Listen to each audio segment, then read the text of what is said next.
बल्लू जंगल के पक्षियों का घोंसला बनाने का काम किया करता था। वो बहुत ही नेक दिल था और कई बार मुफ्त में भी पक्षियों को घोंसला बनाकर दिया करता था। बल्लू जी, मेरी कल ही मीनू मौसी से बात हुई है। मौसम के जानकर पक्षियों ने कहा है कि इस बार बहुत ही तेज बारिश होने वाली है, इसलिए दूसरों का घोंसला बनाते बनाते कहीं अपने घोंसले की मरम्मत करना ना भूल जाइएगा। तुम भी न रानू, खामखा चिंता करती हो। अरे मैं कल पक्का अपने घोंसले की मरम्मत कर लूंगा, लेकिन आज शाम को मुझे पहाड़ी वाले जंगल में जाना है। हो सकता है कि मैं आज ना आ पाऊं, इसलिए चुन्नू मुन्नू का ध्यान रखना।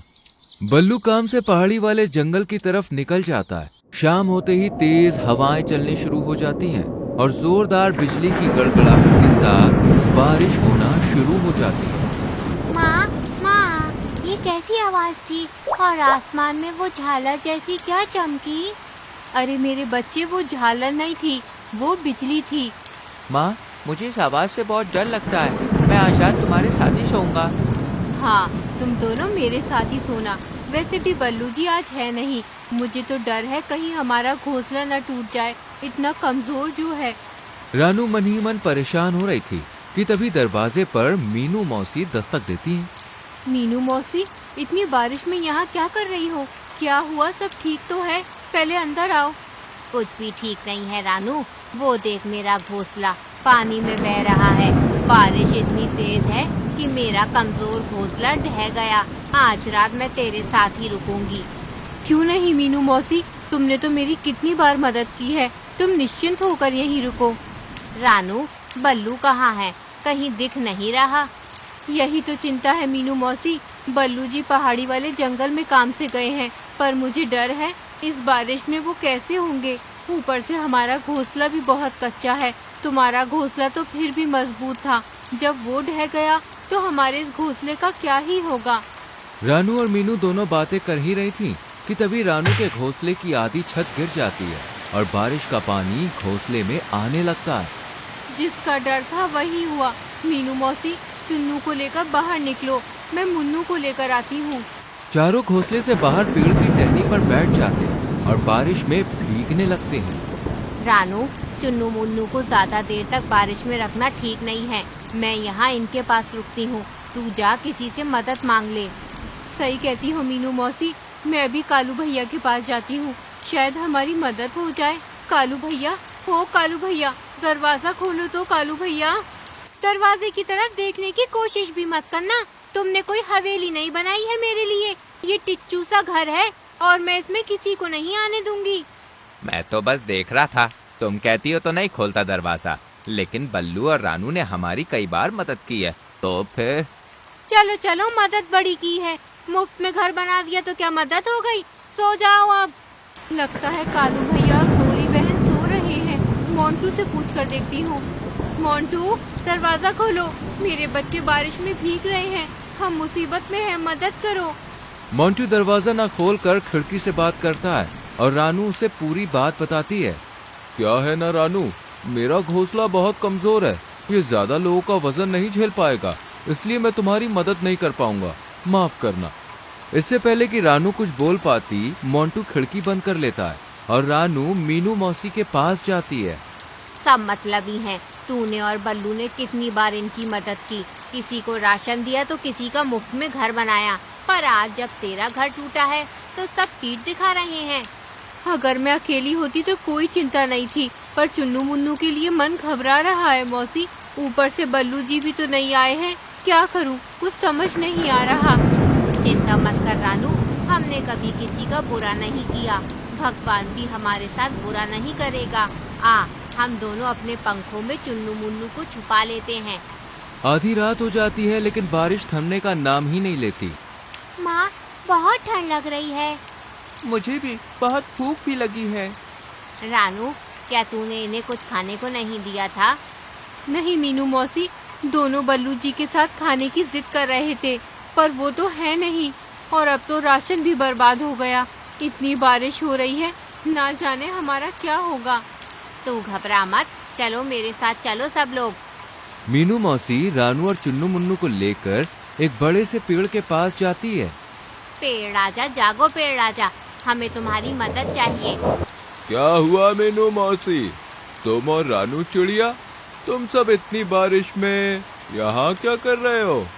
पेड़ आजा, रानू और मैं बड़ी मुसीबत में हैं। देखो ना, रानू का घर ढह गया और मेरा भी, और कोई भी हमारी मदद करने को तैयार नहीं है। क्या तुम हमें रहने के लिए छत दोगे? कैसी बात करती हो मीनू मौसी? रानू, बल्लू और तुमने कितनी बार मुझे कटने से बचाया है। अब भला मैं तुम्हारी मदद नहीं करूँगा तो कौन करेगा? जल्दी से मेरे इस बड़े से होल में आ जाओ, मैं तुम्हें सुरक्षा भी दूंगा और खाने को ढेर सारे फल भी। जल्दी आ जाओ। रानू और मीनू तुरंत ही चुन्नू मुन्नू के साथ पेड़ के होल में बैठ जाती हैं। वहाँ बहुत सारे फल भी खाते हैं वो लोग, और फल खा के सभी अपनी भूख मिटा लेते हैं। देखते ही देखते पूरी रात गुजर जाती है। मीनू मौसी, सुबह हो गई है, बारिश भी रुक गई है। मैं जाती हूँ पहाड़ी वाले जंगल में बल्लू जी को देखने। तुम चुन्नू मुन्नू का ध्यान रखना, मैं जल्दी आ जाऊंगी। हाँ हाँ, मैं इनका ध्यान रखूंगी। माँ, मुझे भी तुम्हारे साथ चलना है।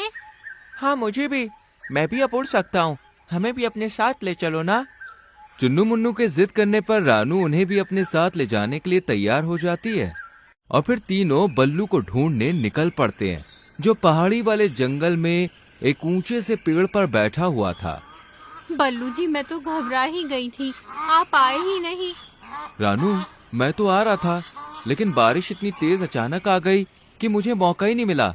इसलिए अब निकल रहा था कि इतने में तुम आ गई। चलो अपने घर चलते हैं। नहीं बल्लू जी, मैंने कहा था ना, अपने घर की मरम्मत कर लीजिए, पर आपने मेरी एक नहीं सुनी और हमारा घर बारिश में टूट गया। अरे नहीं, तो तुम सब कहाँ रहे रात भर? रानू बिल्लू को सब बताती है, और फिर चारों अपने जंगल के लिए निकल पड़ते हैं। उन्हें पहुंचते पहुंचते शाम हो जाती है, और तेज हवाओं के साथ हल्की हल्की बूंदाबांदी शुरू हो जाती है। अरे नहीं, लगता है मैं आज भी अपना घर नहीं बना पाऊंगा। कोई बात नहीं, हम पेड़ के होल में रह लेंगे, वो बहुत बड़ा है। हाँ, और वहाँ बहुत से मीठे फल भी हैं खाने को, मजा आएगा। चारों पेड़ के होल में पहुंचते हैं, जहां मीनू मौसी भी बैठी हुई थी। मैं तो डर ही गई थी कि कैसे होंगे तुम सब, पर अब जान में जान आई। तुम लोग ठीक हो? चलो ये फल खा लो, पेड़ ने दिए हैं, बहुत स्वादिष्ट है। देखते ही देखते बारिश शुरू हो जाती है। रानू और बाकी सब सो जाते हैं, पर तभी किसी के चिल्लाने की आवाज आती है। बचाओ, कोई तो बचाओ, मेरा राशन, मेरा घर, कोई तो मदद करो रे। अरे भगवान, गौरी गौरी, मेरा हाथ पकड़ो। मीनू मौसी, ये आवाज कैसी? लगता है जैसे गोरी और कालू की है, शायद कुछ हुआ है। चलो चलकर देखते हैं। हाय भैया, कोई बचा लो रे, बचा लो। अरे नहीं, गोरी तो डूब रही है। मैं अभी उसे बचा कर लाती हूँ। रानू तुरंत ही नीचे की तरफ जाती है और गौरी को बचा लेती है, पर जंगल का माहौल देखकर वो हैरान रह जाती है। चारों तरफ पानी ही पानी था। सभी पक्षियों के घर पानी में तितर बितर हो गए थे। रानू, गौरी को मत छोड़ना, उसे तैरना नहीं आता, वो मर जाएगी। हाँ हाँ कालू भैया, मैंने पकड़ लिया है। कोई मेरी मदद करो, मैं अपने ही घर में फंस गया हूँ, कोई मदद करो। रानू गौरी को लेकर पेड़ के पास पहुँचती है। इतने में उसे मोंटू की आवाज सुनाई देती है। मीनू मौसी, ये मोंटू की आवाज कहाँ से आ रही है? ऐसा लगता है वो जो पानी में घर बह रहा है ना, उसमें से आ रही है। हाँ, ये तो मोंटू का ही घर है।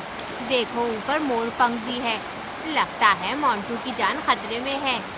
मैं अभी उसे बचा कर लाती हूँ। मैं भी आती हूँ। और मैं भी। कोई तो मुझे बाहर निकालो, ये दरवाजा जम गया है, पानी भी अंदर भर रहा है। बचाओ, कोई तो बचाओ। तुम चिंता मत करो मोंटू भैया, हम आ गए हैं। तीनों मोंटू को जैसे तैसे घर से बाहर निकालते हैं, और बाकी जंगल वासियों को भी सही सलामत पेड़ के होल में ले जाते हैं। रानू की दिलेरी देखकर सभी पक्षियों के सर शर्म से झुक जाते हैं। रानू बहन, मैंने तुम्हारे बुरे वक्त में तुम्हारी मदद नहीं की। तुम रात भर अपने बच्चों के साथ मदद को भटकती रही, लेकिन मुझे फिर भी तरस नहीं आया, और तुमने एक बार भी अपने बारे में नहीं सोचा और मेरी मदद करने दौड़ पड़ी। मुझे माफ कर दो।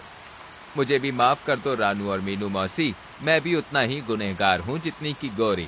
इसने मना किया और मैं मान गया। मुझे तो तुम्हारी मदद करनी चाहिए थी। मैंने भी तुम्हें यूं ही छोड़ दिया, ये जानते हुए कि बल्लू भैया घर पर नहीं है। मैंने तुम्हारी मदद नहीं की, मुझे भी माफ कर दो।